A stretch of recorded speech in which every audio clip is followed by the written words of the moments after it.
Gloire à Dieu, que Dieu soit béni. On est très heureux d'être avec vous ce matin. Je pense que vous êtes heureux de nous voir, mais ça ne se voit pas trop quand même. Mais bon, c'est une joie intérieure. Voilà, c'est ça. Donc merci à vos pasteurs pour l'invitation. J'ai demandé 2 pupitres parce que, non pas parce que ça fait mieux, mais c'est parce que j'ai besoin. Je voudrais aborder un thème avec vous ce matin. C'est un thème qui m'est venu à l'esprit quand Dieudonné m'a invité ici. Parce que je ne sais pas comment sont les frères, mais moi, quand on m'invite, à partir du moment où j'ai l'invitation, ça tourne là-dedans. Et je me dis, mais qu'est-ce que je vais bien pouvoir leur dire? Parce qu'ils ont des pasteurs qui disent tout, donc qu'est-ce qu'on peut raconter après? Et donc, j'ai un sujet qui est celui de l'inquiétude. Alors déjà, c'est un sujet qui est biblique et qui est proche de nous, quelquefois, même si on ne le dit pas, même si on ne le montre pas. On a parfois des inquiétudes cachées. Et s'il fallait dire tout ce que nous avons dans le cœur, peut-être qu'il y aurait beaucoup de choses à dire. Enfin, je ne sais pas vous, mais moi, oui.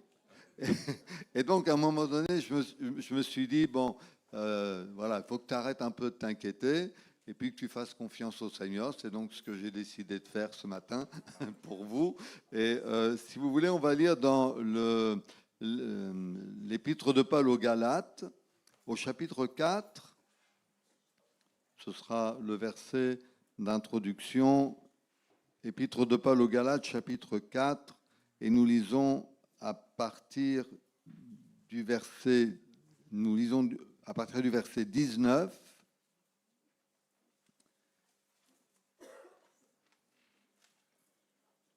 Où Paul écrit ceci: Mes enfants, pour qui j'éprouve de nouveau les douleurs de l'enfantement, jusqu'à ce que Christ soit formé en vous.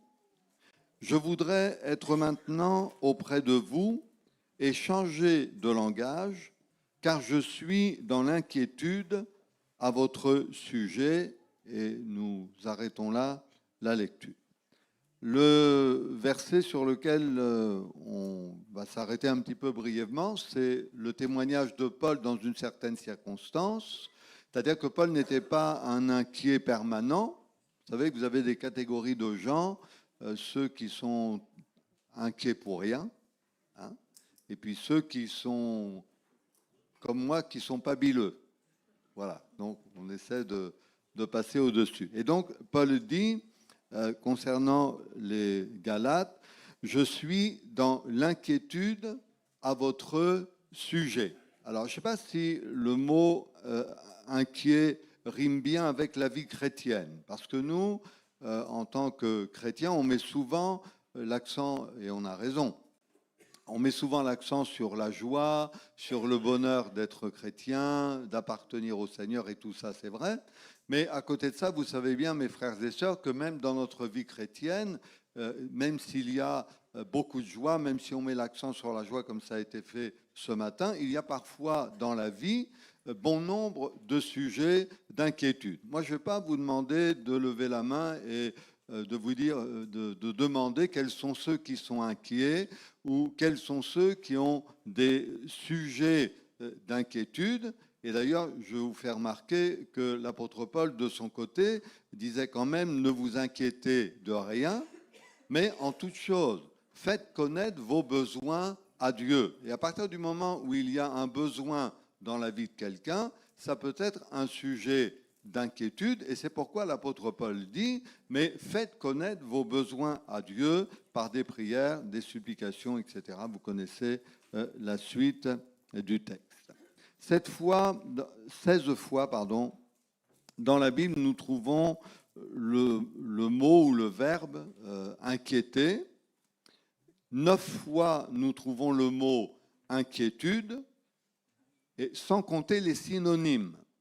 Parce qu'il y a bien des synonymes au mot inquiétude, tels que le mot angoisse, par exemple, que nous connaissons bien. puisque même la Bible parle des angoisses, notamment le livre des psaumes. Moi, j'aime beaucoup le livre des psaumes parce que le livre des psaumes parle de tout.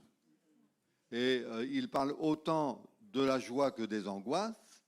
Et notamment quand le psalmiste dit à un moment donné « Pourquoi t'as battu mon âme et gémis-tu au-dedans de moi ?» Donc on n'était pas en présence de quelqu'un qui était forcément dans la joie, mais qui fait étalage de son être intérieur, et il le livre à des générations entières en disant « Pourquoi t'as battu mon âme et gémis-tu au-dedans de moi ?» Ça, c'était une réalité. Ce n'est pas quelque chose qu'il a inventé, c'était vraiment ce qu'il vivait intérieurement.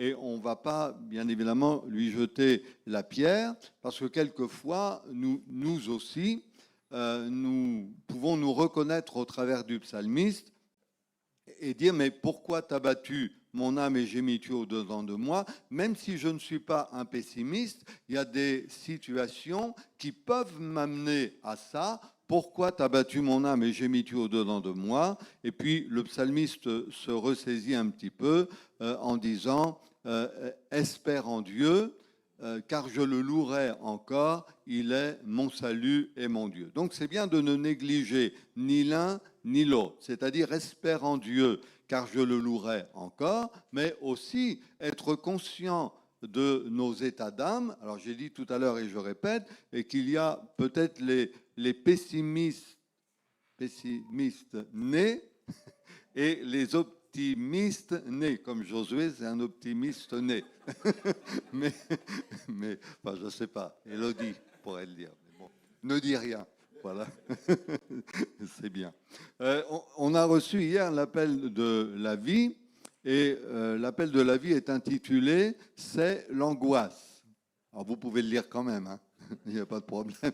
Mais, et donc le frère qui écrit un article là sur l'angoisse, en fin de compte, fait mention des situations que nous vivons dans le monde actuellement, qui sont automatiquement une source d'angoisse. Et j'ai remarqué ces derniers temps, pour avoir parlé avec plusieurs personnes qui ne sont pas au Seigneur, que même ceux et celles qui ne sont pas au Seigneur sont angoissés à cause de ce qui se passe dans le monde. Nous, on dit, mais voilà, nous, on s'appuie sur le Seigneur, on fait confiance au Seigneur, mais voilà, les choses sont ce qu'elles sont, le monde est ce qu'il est, avec ses conflits, etc., etc. Ce qui me conforte sur le sujet que nous partageons, c'est que Jésus lui-même en a parlé. Alors, je vais dire de suite, parce que ça me semble juste, donc pour ça je vais le dire, c'est que Jésus n'était jamais inquiet. Par contre, il pouvait rassurer ceux qui étaient dans l'inquiétude.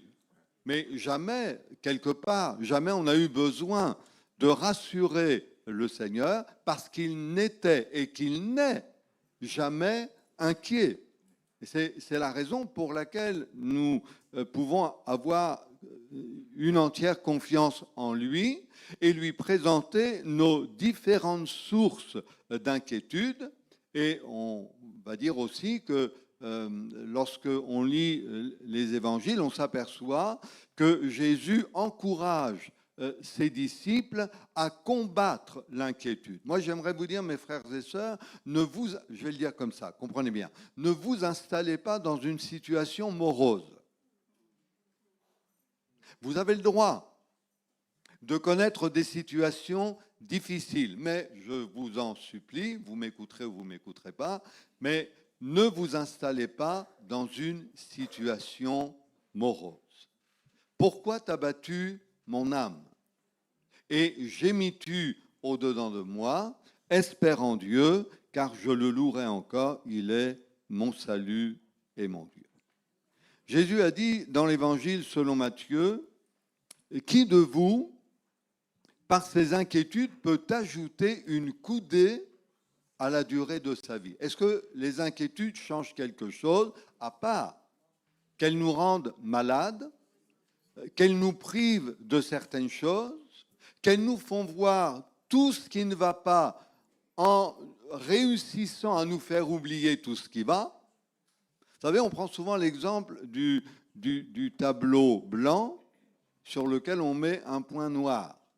D'accord? Et si on dit aux gens, si on leur met un... Ah ben non, là c'est bleu. Mais si on met un tableau blanc et qu'on met un point noir et qu'on dit aux gens, vous voyez quoi?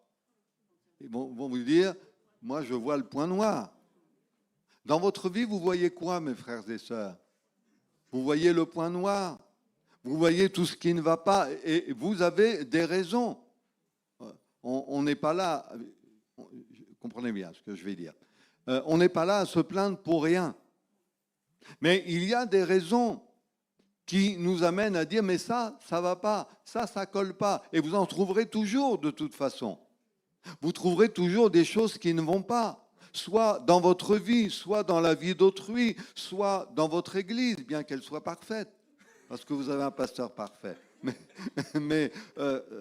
Voilà. Mais vous trouverez toujours quelque chose.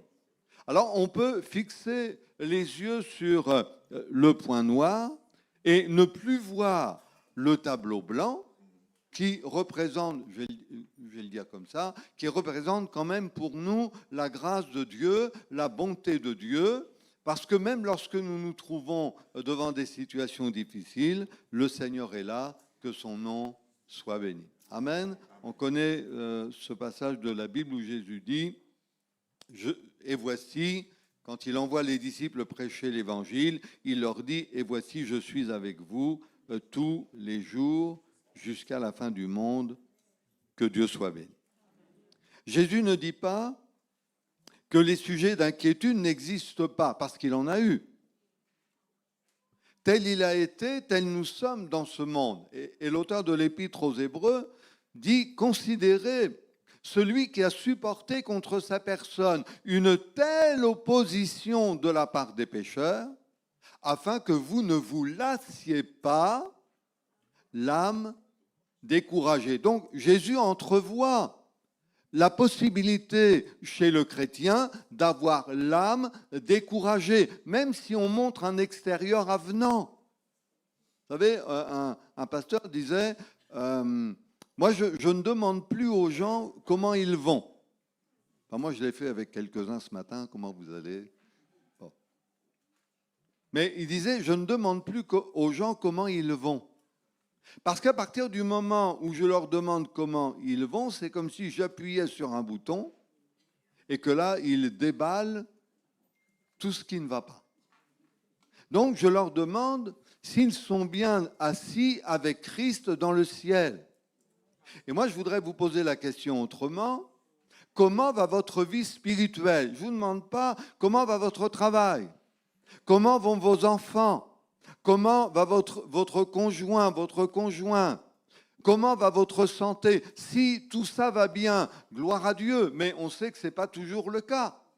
Il y a dans la vie des problèmes de santé, il y a des problèmes, malheureusement, il y a parfois des problèmes de couple, il y a des problèmes avec les enfants, on peut avoir des problèmes au travail. Donc je ne vous demande pas comment va votre vie extérieure, je vous demande comment va votre vie spirituelle.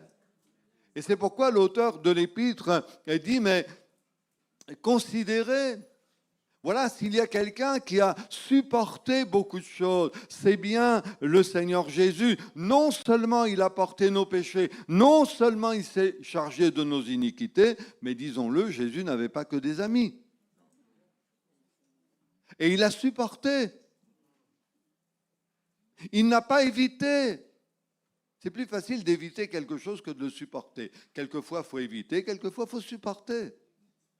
Il a supporté contre sa personne une telle opposition de la part des pécheurs, afin, dit l'auteur de l'Épître, afin que vous ne vous lassiez pas l'âme découragée. Et puis, on va dire que vraiment, la victoire, ou ce qui est nécessaire dans la vie d'un chrétien, c'est qu'il ne se lasse pas. Je ne sais pas si ça vous est arrivé, mais certainement que oui. Même à Marom, ça arrive. On a tous dit « Oh, j'en ai marre ». Pour ne pas dire « j'en ai ras-le-bol ». C'est vrai? On a tous dit, devant une situation, on a tous dit « j'en ai marre ». et même parfois par rapport à notre vie chrétienne, parce qu'elle peut être faite de haut et de bas, parce que nous sommes sensibles au sujet d'inquiétude, parce qu'il y a des choses qui nous touchent, vis-à-vis desquelles nous n'arrivons pas à passer au-dessus, que nous supportons mal. Alors on est là un petit peu, on en a marre de la façon dont nous vivons notre vie chrétienne, parce qu'on a le sentiment qu'on est toujours dans la défaite, dans le combat, et qu'il y a peu, alors je ne dis pas ça pour ici, que ce soit clair, mais qu'il y a peu de victoire, qu'il y a peu d'exaucement, que les choses n'avancent pas, qu'on reste toujours dans le même contexte difficile. Et c'est pourquoi l'auteur de l'Épître nous invite à regarder à celui qui a supporté contre sa personne une telle opposition des pécheurs. Que Dieu soit béni. J'ai noté, je vais aller assez vite, que les inquiétudes et je trouve que c'est bien. Si c'est ça, c'est bien. Les inquiétudes nous amènent parfois à nous remettre en question. Moi, j'ai toujours un peu peur des gens qui ne se remettent jamais en question. C'est pas normal. Mais même si on est au Seigneur, même si là où le péché a abondé, la grâce a surabondé, excusez-moi de dire, mes frères et sœurs, que de temps en temps, c'est bien aussi de se remettre en question.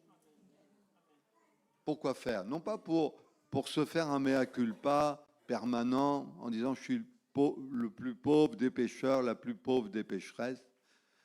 Non, c'est pour relever la tête. Vous savez, on parle souvent du fils prodigue. Ce qui était bien chez le fils prodigue, c'était pas seulement qu'il revienne à la maison. Ce qui était bien chez lui, c'est qu'il s'est remis en question. Je me lèverai, j'irai vers mon père et je lui dirai, mon père, coucou, me voilà, tout va bien. Non. Je lui dirai, mon père, j'ai péché contre le ciel et contre toi, je ne suis plus digne d'être appelé ton fils, traite-moi comme l'un de tes mercenaires. Ça, c'est une vraie remise en question. Et quand le fils est arrivé à la maison et que le père l'a vu revenir, ce qu'il s'est dit intérieurement, il l'a dit au père. Il s'est adressé à son père en lui disant « Je ne suis plus digne d'être appelé ton fils ». Et là, le père a voulu ôter les inquiétudes dans le cœur du fils. C'est vrai qu'il avait malmené sa barque, c'est vrai qu'il était allé un peu loin dans le désordre, dans la faute. Mais quand il revient repentant, quand il revient avec ses problèmes à la maison du père, ben vous savez qu'il n'y a pas eu de condamnation, il n'y a pas eu de jugement, parce que, comme je l'ai dit tout à l'heure, là où le péché abonde, la grâce surabonde. Gloire à Dieu. Je vais vous dire ceci. Un monsieur âgé de 70 ans, environ, disait à un pasteur, « Monsieur le pasteur », enfin, le pasteur disait, « Monsieur un tel, il ne s'appelait pas un tel, hein, mais c'est monsieur, bon, il aurait pu, hein, après tout, monsieur un tel, ce serait bien de donner votre vie au Seigneur. » Et la personne âgée, excusez-moi pour ceux qui ont 70 ans, la personne dit, mais j'en ai beaucoup trop fait dans ma vie pour que Dieu me pardonne. On peut avoir ce sentiment. Et le pasteur de dire à ce monsieur, mais non, monsieur un tel, Dieu pardonne tout. Dieu peut vous faire grâce. Et il a fallu que le pasteur revienne à la charge pour que cet homme de 70 ans se décide à se donner au Seigneur et que ce qui était pour lui une source d'inquiétude, j'en ai trop fait, soit surmonté par la grâce de Dieu. Mais voyez-vous, comme je le disais, les inquiétudes, les moments difficiles dans la vie chrétienne nous amènent, et heureusement pour ça, nous amènent parfois, et pas toujours, parfois seulement, à nous remettre en question pour repartir d'un pas plus léger. Que Dieu soit béni. Comment vous êtes entré ici ce matin? Est-ce que vous êtes entré le pas léger en disant « ouais, chouette, on va au culte » Est-ce que ça a été pour vous un bonheur, une joie de venir dans la maison de Dieu? Ou est-ce que vous êtes rentré avec vos fardeaux? Est-ce que vous comptez repartir avec? Est-ce que vous avez le sentiment que même un culte comme celui-ci ne peut pas changer les choses? Que dans ce culte, il ne peut pas y avoir pour vous une parole de Dieu parce que c'est trop lourd, c'est trop difficile à porter. Alors moi, je vous invite, si vous êtes rentré avec un fardeau, moi, je vous invite vraiment à le laisser sur votre chaise et puis à repartir le pas léger. Et puis après, vous allez dire à votre pasteur, « Ah, ça m'a fait du bien le culte parce que je suis reparti tout léger. J'ai perdu un peu de poids. » Est-ce que vous devriez perdre un peu de poids? Je ne parle pas de comme j'aime, hein. Enfin, vous savez, il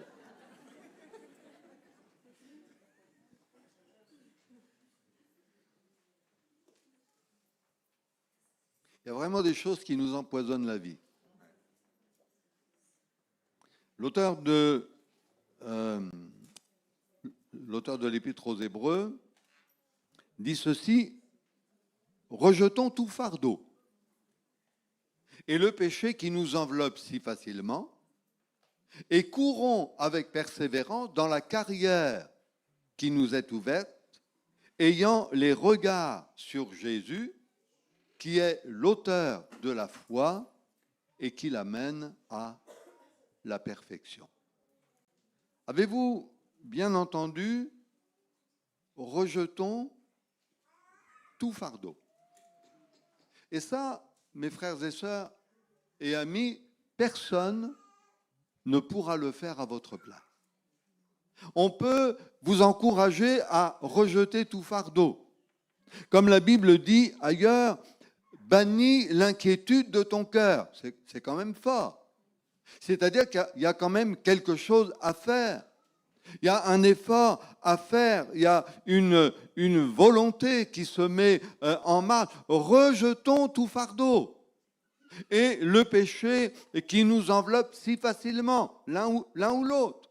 Le fardeau n'est pas forcément un péché, mais le fardeau peut avoir pour origine le péché, que ce soit dans un cas ou que ce soit dans un autre. Rejetons tout fardeau. Et j'aimerais que vous le fassiez ce matin. Vous n'avez pas besoin de vous lever, vous n'avez pas besoin de prier à haute voix. Vous pouvez le faire, hein. Mais au fond de votre cœur, vous pouvez prendre la décision de rejeter tout fardeau. Que Dieu soit béni. J'ai noté ceci. Le fardeau peut nous bloquer si nous ne le rejetons pas. Un fardeau, c'est toujours pesant. Un fardeau, ça peut être envahissant. Moi, je me souviens d'une période où je travaillais dans une entreprise, ça va parler à quelques-uns, je suis sûr. Je travaillais dans une entreprise et j'avais 4 chefs de chantier sur le dos. J'étais dessinateur. Donc, je dessinais et j'avais 4 chefs de chantier sur le dos. Et les 4 chefs de chantier avaient tous la même habitude. C'est qu'ils venaient me voir et ils me disaient « Tiens, je te donne ça, il me faut ça pour ce soir. » Bon, quand c'est un, oui, je veux bien, mais quand c'est 4 chefs de chantier, waouh, non, c'est pas possible. Et donc, quand je rentrais à la maison et que je n'avais pas fini mon boulot, la nuit, je travaillais encore dans ma tête. Je m'endormais, mon épouse est là, elle peut le dire, hein, je ne mens pas. Hein. Un pasteur ne ment pas. Un chrétien ne ment pas. Mais je m'endormais à 2 heures du matin. À 6 heures du matin, il fallait que je me lève pour me préparer pour retourner au boulot. Et ça a duré comme ça pendant des semaines et des semaines. Je vais vous le dire, honnêtement, à un moment donné, j'ai pété un câble. J'ai envoyé tout le monde bouler, j'ai quitté mon boulot, enfin, on est passé par une période un peu difficile. Le fardeau peut nous bloquer si on ne le rejette pas. Ne dites pas, c'est comme ça. Ne dites pas, je ne m'en sortirai pas. Ne dites pas, mais qu'est-ce que j'ai fait au Seigneur pour qu'il m'arrive ça? Parce que ça aussi, c'est un vrai piège. On pense que parce qu'on est malade, parce qu'on a des difficultés dans la vie, parce que ça ne tourne pas comme on voudrait, c'est parce que l'on a fait quelque chose de mal. Pas forcément. Et donc, dans ces moments-là, il faut rejeter le fardeau, le déposer aux pieds du Seigneur. C'est le texte que je citais tout à l'heure lorsque Paul dit aux chrétiens, ne vous inquiétez donc de rien. Il est rigolo, Paul, quand même. Je ne sais pas si nous, on aurait osé écrire ça à des chrétiens. Je ne sais pas si on ose le dire aux frères et sœurs de l'Église. Mes frères et sœurs, ne vous inquiétez donc de rien. Waouh, on dit quand même Paul. Mais Paul, inspiré par le Saint-Esprit, parlant de la part de Dieu, ose dire à des chrétiens, alors que lui était en condition difficile quand il s'adresse aux Philippiens. Ne vous inquiétez donc de rien, mais en toute chose, faites connaître vos besoins à Dieu par des prières, des supplications. Et il ajoute ceci qui est très important pour nous lorsque nous avons des sources d'inquiétude, la paix de Dieu qui surpasse toute intelligence gardera vos cœurs et vos pensées. La boîte à questions. Et vos pensées en Jésus-Christ. Quand mes pensées s'agitent en foule au-dedans de moi, ce sont tes consolations qui réjouissent mon cœur.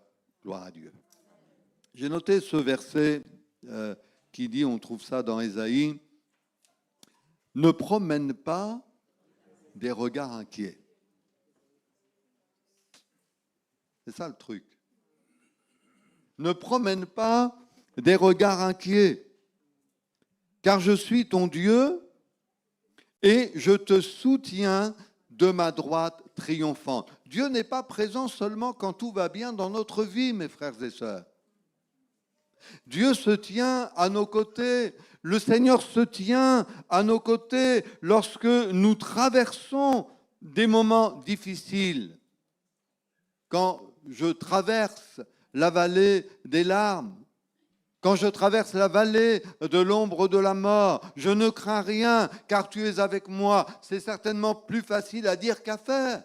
Mais c'est une réalité de la présence du Seigneur, non seulement au milieu de nous, mais quand vous allez quitter ce lieu, pas à midi, mais quand vous allez quitter ce lieu, bien, le Seigneur sera aussi avec vous. Je suis avec vous tous les jours jusqu'à la fin du monde. Que Dieu soit béni. Il y a un texte et après je vais m'arrêter, il y a un texte qu'on trouve aussi dans Ésaïe qui s'adresse à Israël et à Jacob. Pourquoi dis-tu Israël, ma destinée est cachée devant l'Éternel, mon droit passe inaperçu aux yeux de Dieu. Ne le sais-tu pas, ne l'as-tu pas appris, c'est le Dieu d'éternité, l'Éternel, qui ne se lasse pas, qui ne se fatigue pas, et il va même plus loin parce qu'il ne se lasse pas, il ne se fatigue pas, il donne de la force à celui qui est fatigué et il augmente la vigueur de celui qui tombe en défaillance Que Dieu soit béni. Il y a peut-être des choses qui vous fatiguent, mes frères et sœurs, dans votre vie. Il y a certainement des sujets de préoccupation, et c'est normal parce que vous êtes sur terre, et tant que nous serons sur terre, nous aurons des sujets de préoccupation. Mais souvenons-nous de cela, Dieu ne se lasse pas, Dieu ne se fatigue pas, et Dieu renouvelle, Dieu fortifie, il donne de la force. Et on l'a expérimenté plusieurs fois, que Dieu soit béni. Il donne de la force à celui qui est fatigué et il augmente la vigueur de celui qui tombe en défaillance. Que Dieu soit béni. Je vous cite ce dernier verset avant qu'on prie ensemble très simplement. C'est lorsque l'auteur du livre des Proverbes dit ceci: l'inquiétude dans le cœur de l'homme là-bas, mais, ça c'est un bon mais une bonne parole le réjouit. Amen. Dieu parle encore aujourd'hui. Et quand nous sommes dans un moment de culte comme celui-ci, eh bien, il peut y avoir une bonne parole de la part de Dieu pour nous. On ne vient pas forcément chercher une parole, on vient pour le Seigneur, on vient pour rendre un culte à Dieu. Mais pendant que nous sommes dans ce culte, Dieu connaît les besoins des uns et des autres, et parce que Dieu connaît les besoins des uns et des autres, alors il peut y avoir pour quelqu'un dans cet auditoire une bonne parole qui le réjouit. L'inquiétude dans le cœur de l'homme là-bas, mais une bonne parole le réjouit. Savez-vous que c'est la raison pour laquelle nous disons toujours au Seigneur, Seigneur, parle-moi. D'ailleurs, quand on est un petit peu dans le tourment, quand on est un peu dans la difficulté, le premier réflexe qu'on devrait avoir, c'est de dire, Seigneur, parle-moi. Est-ce que Dieu vous a parlé ce matin? Est-ce que dans votre prochaine lecture, il y aura une parole de Dieu pour vous? Est-ce qu'il y aura une parole qui réjouira votre cœur, qui viendra faire obstacle aux sources d'inquiétude que vous pouvez connaître? En tout cas, essayons, parce que je sais que ce n'est pas facile, pas toujours facile, mais essayons de rejeter tout fardeau et de fixer les yeux sur notre Sauveur, sur Jésus, qui est mort pour nous, qui est ressuscité pour nous, qui est vivant au siècle des siècles. Que son nom soit béni. Amen. On peut prier ensemble si vous le voulez bien.